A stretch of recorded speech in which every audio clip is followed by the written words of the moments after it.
मैं जैनी धार्मिक पाठशाला में आप सभी का स्वागत करती हूँ। आज के पाठशाला में हम जानेंगे संवर के बारे में। क्या आपको पता है संवर किसे कहते हैं? पापों के कारणों को रोक देना संवर कहलाता है। जिन कारणों से आत्मा में कर्म आते हैं उन कारणों को संवर रोक देता है। हमें भगवान ने 5 इंद्रिय दी है ना? कौन सी? श्रोतेंद्रिय, चक्षुन्द्रिय, घ्राणेन्द्रिय और रसनेन्द्रिय। कानों से हम सुनने का काम करते हैं, गाने सुनना, स्टोरी सुनना।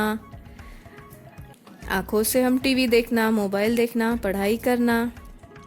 नाक से हम अच्छी या बुरी गंध सूंघना, स्मेल करना। और मुंह से हेल्दी या जंक फूड खाना। और शरीर से पाठशाला जाना, खेलना, कूदना।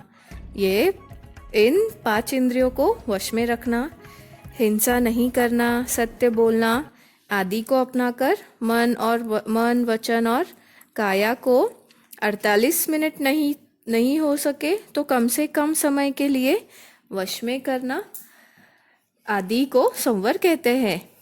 सभी बच्चे आजकल बहुत बिजी है ना? अपने स्कूल में जाना, फिर ट्यूशन जाना, फिर अदर क्लासेस है, अदर एक्टिविटी में जाना। आपको सामायिक के लिए तो वक्त ही नहीं मिलता है। और हमारे छोटे छोटे बच्चों को सामायिक कैसे करते हैं उसकी भी जानकारी नहीं है। यह भी सीखना बाकी है। आज की भागती दुनिया में धर्म के लिए 48 मिनट का समय सामायिक के लिए ना मिले तो कम से कम 5 मिनट का संवर लेकर हम सभी 5 आश्रव का त्याग कर सकते हैं और पापों से बच सकते हैं। भगवान ने संवर को छोटा सामायिक का रूप कहा है। आश्रव से कर्म आते हैं और तो संवर से वह कर्म रुक जाते हैं। तो कम से कम 5 मिनट के लिए 5 इंद्रियों को वश में करना, यानी आँखों से टीवी नहीं देखना, खाना पीना नहीं करना, कानों से बुरी बातें नहीं सुनना और ना ही मुख से झूठ बोलना, और काया से बुरी बातें नहीं करना, वंदना नमस्कार करना, ध्यान करना, अध्ययन करना, पाठ कंठस्थ करना। पाठशाला में हम लोग अगर जा रहे हैं तो सामायिक ना कर सके तो संवर का आगाह रखना, संवर करना। संवर भी हम सामायिक के जैसे ही विधि पूर्वक अपना सकते हैं और पापों से 5 मिनट के लिए बच सकते हैं। संवर का हम फल भी पा सकते हैं। 5 मिनट के लिए ही तो सही, हम पापों से दूर रह सकते हैं। संवर करने के लिए आसन, मुंहपत्ती, किताबें, माला और मन की एकाग्रता अति आवश्यक है।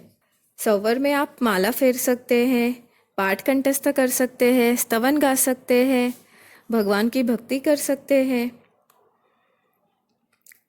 14 नियम अपना सकते हैं। यह सब काम हम संवर में कर सकते हैं।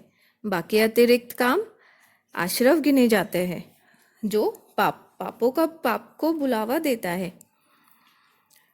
तो कम से कम 5 मिनट का संवर तो हम कर ही सकते हैं। संवर कैसे करें? तो भगवान ने संवर करने का एक पाठ बताया है। वह कुछ इस प्रकार है। द्रव्य क्षेत्र काल भाव से 5 आश्रव सेवन का प्रत्याख्यान। आपको जितने काल आपको संवर करना है उतना टाइम यहाँ बोलना है। जैसे 5 मिनट है, 10 मिनट है। भाव सहित गुण से निर्जरा के कारण जब तक 5 नमस्कार महामंत्र ना पढ़ लूँ तब तक दुविहम तिविहरणम न करेमी न कारवेमी मनसा वैसा कायसा तस बनते पड़ी कमामी निंदामी गरिहामी अप्पाणम वो सिरामी। यह है संवर करने का पाठ। जब भी आपको संवर लेना है तब आप अपने बड़ों से यह पाठ से प्रत्याख्यान ले सकते हैं, जो पाप कर्म के बंध रोककर पुण्य कर्म का उदय कराता है। आपके अनुकूल समय के अनुसार आप संवर कर सकते हैं और आश्रव से बच सकते हैं। जो भवी जीव संवर अपनाकर अपने जीवन में सुधार करेगा वह जल्द ही मोक्ष लक्ष्य को प्राप्त करेगा। इसी आशा के साथ आज के लिए बस इतना ही। अगली पाठशाला में फिर मिलेंगे एक नए टॉपिक के साथ। तब तक चिंतन, मनन, धर्म ध्यान करें और धार्मिक पाठशाला से जुड़े रहे। जय जिनेन।